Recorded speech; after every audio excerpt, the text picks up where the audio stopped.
Assalamualaikum warahmatullahi wabarakatuh. Saudaraku sebangsa dan setanah air dimanapun Anda berada. Salam Indonesia Raya, salam Nusantara. Masih bersama MNZ Video. Saudaraku sebangsa dan setanah air dimanapun Anda berada. Kali ini ada sebuah analisis dari cendekiawan Muslim Indonesia, menganalisis tentang Nahdlatul Ulama setelah kepemimpinan Kiai Haji Said Akil Sirot dan dipimpin oleh pemimpin yang baru. Bagaimana analisisnya? Bahwasanya NU dalam keadaan darurat. Oke, nggak usah lama-lama, kita akan menyaksikan bersama, kita akan mendengarkan bersama penjelasan seorang analisis dari cendekiawan Muslim Indonesia untuk NU. Ini dia videonya. Yang pertama kali pengurus besar NU itu dipimpin oleh seorang scholar yang paripurna. Maksud saya yang paripurna ini ya, kalau tahap-tahap akademiknya dia sudah sampai pada puncaknya, tidak ada lagi yang di atas profesor gitu ya. Kang Said Akil Siraj itu sampai kepada puncak tertentu gitu. Nah, sehingga kemudian siapapun yang menggantikan Kang Akil Siraj, kalau misalnya kapabilitas akademiknya at least ya menyamai, maka akan kemudian menimbulkan ketimpangan gitu. Nah, ketimpangan yang semacam ini itu yang membuat NU kemudian akan lebih mudah ya terpengaruh oleh hal-hal yang bersifat non akademik. Maksud saya ini terlalu sopan saya mengatakannya di situ ya. Nah, sehingga kemudian yang muncul adalah NU yang floating gitu. Yang mengalir itu tanpa kemudian akar akademik yang kuat, dan karena itu tanpa ada gagasan yang kuat. Kecuali mungkin gagasan yang berusaha membuat adjustment. Ya, membuat penyesuaian terhadap the game of power gitu. Jadi NU kemudian dipaksa untuk menerima realitas baru yang diproyeksikan oleh kekuatan-kekuatan yang berada di luar NU gitu. Ini adalah hipotesa saya. Tetapi kehadiran Kang Said Akil Siraj sendiri itu juga bersifat dilematis bagi NU as a whole tadi itu, karena at least ya until this second, sampai dengan detik ini hanya ada satu gitu, Kang Akil. Profesor doktor banyak sekali di NU, termasuk adik saya ini gitu, tetapi dia tidak tegak lurus gitu. Secara akademik tidak tegak lurus, tidak bergerak dari dunia pesantren, ya, masuk kemudian ke dalam dunia akademik, lalu kemudian melanjutkan pendidikan pada pendidikan agama, bukan hanya pada sumber aslinya. Kalau misalnya ya Ummul Qura itu kita anggap sebagai sumber yang asli ya, juga kemudian kemampuan bahasa. Ini yang tidak dimiliki. Kita memang punya Kiai Abdurrahman Wahid yang menurut saya adalah penemu dari Kang Akil Siraj, Kang Said Akil Siraj. Andai kata misalnya tidak ada Kiai Abdurrahman Wahid di dalam sejarah, apalagi di dalam sejarah NU, mungkin jalan sejarahnya Kang Said itu bisa berbeda. Nah, jadi dua hal itu muncul berbarengan. Pertama adalah kejeniusan dari Kang Said Akil. Lalu yang kedua adalah kemunculan model kepemimpinan Kiai Abdurrahman Wahid yang bukan saja bersifat mengayomi, tetapi sedang mencari siapa yang akan menjadi, saya kutip apa yang dia katakan tadi, pelanjutnya gitu. Nah, jadi ini ya, gerak simetris ini yang kemudian hanya terjadi satu kali di dalam sejarah NU. Saya tidak tahu kapan akan terulang lagi gitu. Jadi ada Kiai Abdurrahman Wahid, ada Kang Said Akhil Siraj. Nah, yang lahir kemudian itu adalah sebuah konsolidasi NU yang bersifat akademik tadi, yang kemudian melakukan ekspansi pikiran-pikiran dan gagasan-gagasan yang terus terang harus saya katakan berani.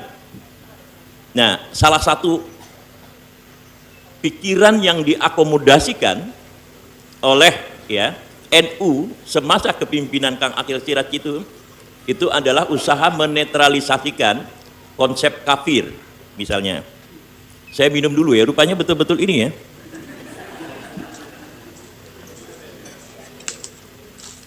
Jadi konsep kafir itu adalah sebuah apa namanya? Saya ingin sekali membuat kalimat yang lebih netral di sini. Sebuah pengenalan gagasan yang mengejutkan bagi semua pihak juga mungkin di kalangan NU itu sendiri gitu. Tetapi karena ada otoritas akademik yang dimiliki oleh si pengusul, lalu pemimpinnya juga mempunyai otoritas akademik, maka at least for the time being itu accepted, bisa diterima. Setidak-tidaknya tidak ada pergolakan apa-apa setelah itu gitu. Nah, tanpa ada otoritas akademik, maka itu sulit bisa diterima gitu. Nah, jadi ini beberapa hipotesa yang bersifat teknikal tentang keberadaan Kang Akhil Siraj untuk dirinya sendiri maupun untuk NU secara keseluruhan. Nah, tetapi yang kedua, ini yang menurut saya yang lebih penting itu adalah bahwa yang terpaksa dilaksanakan oleh Kang Akhil itu adalah semacam perjalanan yang bersifat setengah gitu. Jadi a halfway struggle, perjuangan yang terpaksa harus bersifat berhenti di tengah jalan gitu. Kenapa saya katakan seperti itu? Bukan Kang Akhil harus kemudian dipilih menjadi ketua umum yang ketiga kali di dalam PBNU, tetapi adalah kemudian situasi politik nasional, lalu kemudian kondisi kepimpinan NU pasca Kang Akhil. Nah, kalau kita lihat dari sini bahwa pemimpin nasional yang tampil pada masa kini dan mempunyai kecenderungan atau keinginan untuk melanjutkan pengaruhnya ke masa depan, itu mau tidak mau memerlukan NU gitu. Tanpa NU, maka keabsahan kulturalnya tidak ada. Yang ada adalah keabsahan politiknya di situ.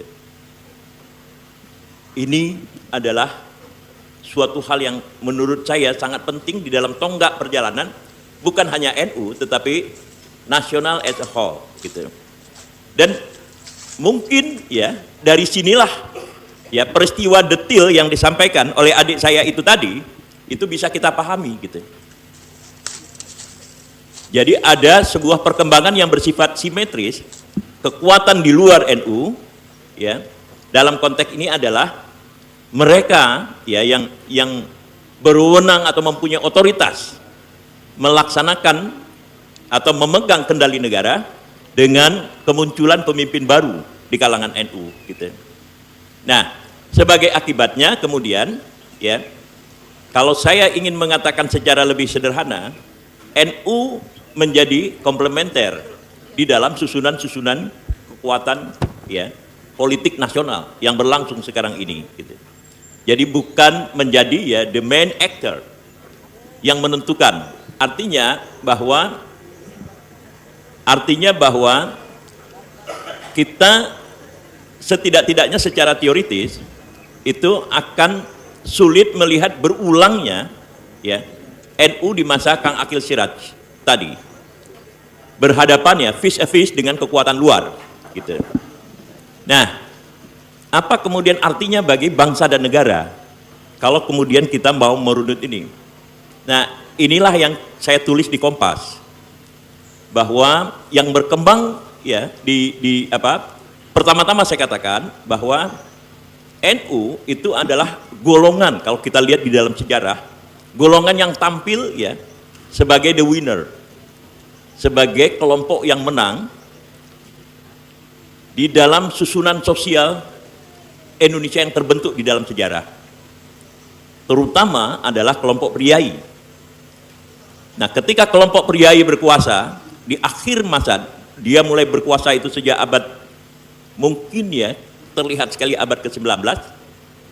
Abad ke-19 itu adalah 1800-an, ketika pendidikan mulai diarahkan, lalu kemudian yang ditujukan oleh kaum kolonial itu adalah para priai, NU, atau yang disebut dengan kaum Nahdiyin. NU belum ada pada waktu itu, masih di wilayah yang sangat terbelakang. Tapi oleh sebuah perjalanan waktu, priai itu luluh, ya, luntur ke belakang, yang muncul adalah kaum militer, gitu. Juga oleh perjalanan waktu, kaum militer pun kemudian hanya menjadi komplementer di dalam proses ini. Jadi the winner itu adalah di NU, Nahdlatul Ulama dalam konteks ini. Pertama, tentu karena masanya yang besar. Tetapi yang kedua, karena proses pendidikan yang berlangsung secara sangat masif, gitu. Sehingga tidak ada kalangan di Indonesia yang mampu menandingi kaum Nahdliyin atau Nahdlatul Ulama ini, baik dari segi demografis maupun dari segi kualitas. Nah, kalau kita proyeksikan kepada negara, apa yang terjadi pada negara gitu. Nah, tetapi proyeksi itu belum bisa berlangsung sekarang ini karena kemudian NU, ya, setelah Kang Akil Siraj itu menempatkan diri sebagai bagian dari komplementer kekuatan-kekuatan yang ada gitu. Nah, sebagai akibatnya adalah bahwa kehadiran NU itu memperkuat posisi negara, vis a vis masyarakat, gitu. Negara yang sudah kuat itu semakin kuat karena kehadiran NU itu sendiri, gitu. Nah, ironisnya, saya mau menggunakan kata tragedinya ya, tetapi saya buang itu kata itu. Ironisnya, kekuatan-kekuatan civil society itu tidak pernah kuat di Indonesia. Lalu kemudian kekuatan kiri itu sudah lama hilang sejak 1967 ya ke bawah gitu. Yang ada adalah kekuatan buruh yang terus-menerus berusaha mencari tempat ya di dalam susunan kekuatan sosial politik di Indonesia, tetapi tidak pernah bisa kuat. Partainya juga hilang kemarin itu gitu. Nah, jadi siapa yang menjaga keseimbangan antara state and society? Disinilah terjadi missing link di dalam sejarah politik ekonomi Indonesia. Nah, kalau misalnya ya Kang Akil masih ada, saya tidak tahu apa yang terjadi, tetapi Kang Akil telah muncul seperti yang pernah saya sarankan, itu mentransformasikan NU itu menjadi Syarikat Islam pada 1912 di masa lalu, untuk menjaga keseimbangan antara negara yang kian lama kian kuat dengan masyarakat yang kian lama kian lemah gitu. Nah, salah satu masyarakat lemahnya itu adalah kelas menengah idle di dalam kontestasi politik sekarang ini, lalu kemudian rakyat itu menerima bansos gitu. Ini adalah ya, saya tidak bermain-main di dalam konteks ini. Ini adalah ya implikasi yang bersifat teoritis terhadap posisi NU dewasa ini gitu. Jadi inilah yang kemudian harus kita lihat dari Kang Akil gitu, Kang Said Akil Siraj gitu. Jadi perkembangan akademiknya ya, jadi akademis intelektualisasi dari NU ya itu tidak berlanjut, dan pada saat yang sama ada congruence, ada pertemuan antara kepentingan negara dengan hasrat di kalangan NU itu sendiri, yang membuat ya NU hanya menjadi komplementer dari susunan politik Indonesia, bukan merupakan ya salah satu pemegang saham di dalam political and economic formation of Indonesian society. Nah, dengan begini ya saya berharap Kang Said Akil Siraj itu harus ada yang melanjutkan di dalam bentuk-bentuk lain. Tetapi saya sangat setuju usul dari Nadir tadi itu bahwa Kang Akil mulai saat ini ya kembali menulis buku-buku yang dahsyat khususnya di dalam bahasa Arab supaya kemudian dunia luar lebih dikenal gitu. Baik saudaraku sebangsa dan setanah air dimanapun Anda berada, itulah analisis dari seorang cendekiawan muslim Indonesia yang menganalisis tentang Nahdlatul Ulama. Dan kita sebagai warga Nahdliyin tetap kita harus bersama-sama bagaimana NU ini tetap eksis, tetap jaya walaupun di bawah kepemimpinan baru, dapatkan kepahan dari para muassis, para masyayikh Nahdlatul Ulama. Salam Indonesia Raya, salam Nusantara. Wassalamualaikum warahmatullahi wabarakatuh.